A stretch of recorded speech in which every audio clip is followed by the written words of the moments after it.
మన auto driver సోదరులందరికీ ఈ మీటింగ్ సక్సెసినందుకు ధన్యవాదాలండి. అలాగే మనలాంటి పేద బలహీన బడుగు వర్గాలందరూ మనందరం మంచి దారిలో ఉండాలంటే, మన పరిస్థితులు మారాలంటే రాష్ట్రంలో మన జగనన్న సీఎం అవ్వాలి. మన విజయవాడ తూర్పు నియోజకవర్గంలో అవినాష్ బాబు ఎమ్మెల్యేగా గెలవాలి. ఎమ్మెల్యేగా మన సీఎంగా జగన్మోహన్ రెడ్డి గారిని, ఎమ్మెల్యేగా మన అవినాష్ గారిని గెలిపించుకోవడానికి నేనంతా సిద్ధంగా ఉన్నా.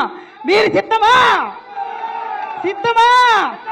జై జగన్, జై అవినాష్ అన్న. మరి మన ఈరోజు ముఖ్య అతిథి మన ప్రీతం నాయకులు, మన తూర్పు నియోజకవర్గానికి కాబోయే ఎమ్మెల్యే, కాబోయే కాదు ప్రెసిడెంట్ కూడా ఎమ్మెల్యే మన దేవినేని అవినాష్ గారిని మాట్లాడవలసిందిగా కోరుతున్నాం. సభాధ్యక్షులు, సోదరులు, తూర్పు నియోజకవర్గ వైఎస్ఆర్ టీయూసీ అధ్యక్షులు సోదరులు దుర్గాప్రసాద్ గారికి, అదేవిధంగా ఈరోజు ఈ కార్యక్రమానికి ముఖ్య అతిథి ఇచ్చేసిన సోదరులు గొట్టిపాటి హరీష్ గారికి, అదేవిధంగా రాష్ట్ర వైఎస్ఆర్ టీయూసీ సెక్రటరీ గొర్ల గోవింద్ గారికి, వేదిక మీద ఉన్న పెద్దలకి, ఇక్కడ ఇచ్చేసిన సోదరులకి, ప్రతి ఒక్కరికి గార పెద్దలకు అందరి గార పేరు పేరున నా ఒక ధన్యవాదాలు, నమస్కారాలు. చాలా సంతోషం. ఎందుకంటే ఒక ఉత్సాహం మీ అందరినీ చూసిన తర్వాత, మీ సంతోషాన్ని మీ కేరెంట్లన్నీ గారు చూసిన తర్వాత ఒక నమ్మకం, ఒక ధైర్యం, ఒక ఉత్సాహం ఈరోజు మా అందరికీ ఈరోజు స్టేజ్ మీద వచ్చింది. ఏ విధంగా అయితే ఈ రాష్ట్రంలో ముఖ్యమంత్రి జగన్మోహన్ రెడ్డి గారు ఒక నాయకత్వంలో, ఇందాకే సోదరులు చెప్పిన విధంగా దాదాపుగా 5 సంవత్సరాలుగా వాహన మిత్ర మనకిచ్చి ఈరోజు అనేక మంది, ఎందుకంటే మీ అందరితో గారు ఈ 5 సంవత్సరాలు ఎంతో దగ్గరగా, ఎంతో సన్నిహితంగా ఈరోజు మమేకం అయ్యి, ఏదైతే జగన్మోహన్ రెడ్డి గారు వాహన మిత్ర కార్యక్రమం, ఇలాంటి కార్యక్రమం, ఇలాంటి పథకం నాకు తెలిసి దేశంలో ఏ ముఖ్యమంత్రి గారు చేయలే. కేవలం జగన్మోహన్ రెడ్డి గారు మన రాష్ట్రంలో మీ అందరి కోసం, మీ అందరి గారు బాగుండాలని చెప్పని ఈరోజు వాహన మిత్ర లాంటి మంచి స్కీమ్ పెడతాం జరిగింది. ఈరోజు కేవలం స్కీమ్ పెట్టేసి వదిలేలా, ప్రతి ఒక్క ఆటో సోదరుడికి ఈరోజు ఆ స్కీమ్ వర్తింపజేసి, దానితో పాటు ఇంట్లో ఏదైనా చేయూత రావాలన్నా, ఈబీసీ నేష్టమైనా, కాపు నేష్టమైనా, ఆశ్రయ అయినా, అమ్మఒడైనా, ఇళ్ల స్థలాలైనా ప్రతి ఒక్కటి గారు మీకు అందించే విధంగా ఈరోజు జగన్మోహన్ రెడ్డి గారు ఒక ప్రభుత్వం 5 సంవత్సరాల ముందుకెళ్తాం గారు జరుగుతాను. మీరందరూ గారు ఒక్కసారి గమనించుకోవాలి.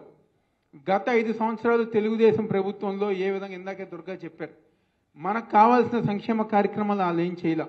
అదేవిధంగా గవర్నమెంట్ నుంచి కానివ్వండి, లేకపోతే పోలీసులు కానివ్వండి, బ్రేక్ ఇన్స్పెక్టర్లు కానివ్వండి, ప్రతిరోజు కేసులు మన మీద వేయించి ఫైన్లు కట్టి ఎంతో నష్టపోయాం.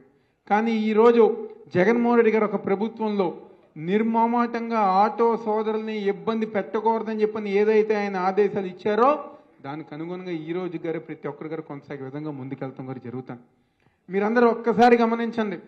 గత 5 సంవత్సరాలు ఎవరైతే తెలుగుదేశం ప్రభుత్వంలో మనల్ని నమ్మించి మోసం చేసిన ప్రభుత్వం ఒక పక్క, ఈరోజు కరోనా కష్టకాలం వచ్చినా, ఎన్ని ఇబ్బందులు వచ్చినా, ఏ కష్టం వచ్చినా గారా మనకి అండగా ఉంటూ ఇచ్చిన ప్రతి కార్యక్రమం నెరవేర్చిన జగన్మోహన్ రెడ్డి గారు ఒక పక్కన ఉన్నారు. కరోనా కష్టకాలం మీ అందరి గారు గుర్తుందా? ఆ రోజు మన ఆటోలు ఏమైనా నడిచినాయా? అయినా మన ఆటోలు నరవకపోయినా ఆ రోజు మన అందరికీ వాహన మిత్ర ఇచ్చిన గొప్ప నాయకుడు జగన్మోహన్ రెడ్డి గారు.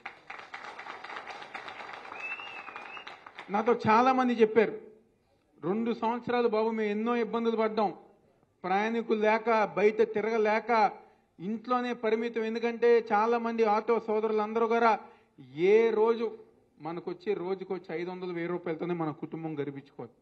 కొంతమందికి 200, 300 వస్తాయి. అంత కష్టపడితే మాకు వచ్చే డబ్బులతో ఆ రోజు మా కుటుంబం గడిపేవాళ్ళం. కరోనా కష్టకాలంలో ఆటోలు నడపలేక ఎన్నో ఇబ్బందులు పడతామనుకుంటే జగన్మోహన్ రెడ్డి గారు ఇచ్చిన 10,000 రూపాయలు, 2 సంవత్సరాలు 10,000 రూపాయలు మా కుటుంబాన్ని ఎటువంటి ఇబ్బంది లేకుండా మేము చూసుకున్నాం.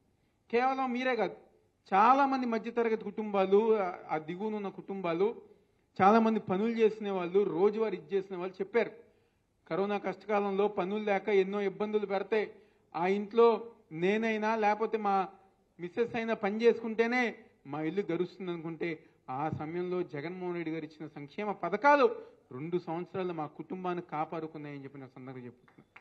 వాళ్ళందరూ గారు చెప్పారు. వాళ్ళందరూ గారు చెప్పారు.